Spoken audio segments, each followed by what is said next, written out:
Samantala mga kapuso, mas mataas na toll rates naman ang dapat paghandaan ng mga motoristang daraan sa NLEX Connector simula po ngayong araw.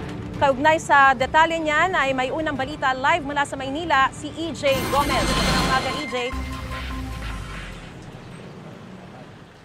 Mariz, eto nga abiso para sa ating mga kapuso na dumaraan sa NLEX dahil simula ngayong araw, epektibo na ang bagong toll rates para sa NLEX Connector. Alinsunod yan sa bagong polisiya na inoprobahan ng Toll Regulatory Board o TRB.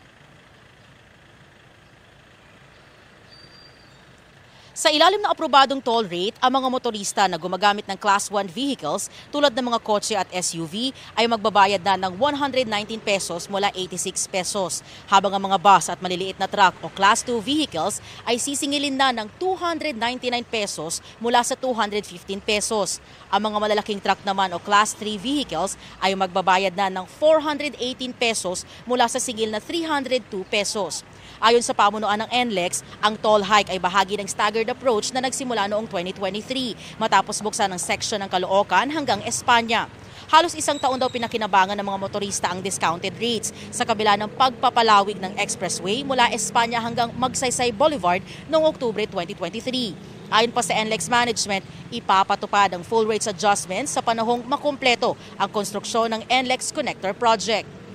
Mari sa mga puntong ito dito sa kinatatayuan namin sa Florentino Street sa Sampaloc, Maynila, kung saan itong kalsada na to ay ang kalsada na bago lang akyatin itong rampa nitong NLEX project o connector, no, ay wala namang traffic. Yung mga dumadaan ng mga sasakyan at motorsiklo ay dire-diretso lang. Yan ang unang balita mula rito sa Maynila. EJ Gomez para sa GMA Integrated News.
Mga kapuso, para una ka sa mga balita, mag-subscribe sa GMA Integrated News sa YouTube. Sa mga kapuso abroad, subaybayan niyo po kami sa GMA Pinoy TV at sa www.gmanews.tv.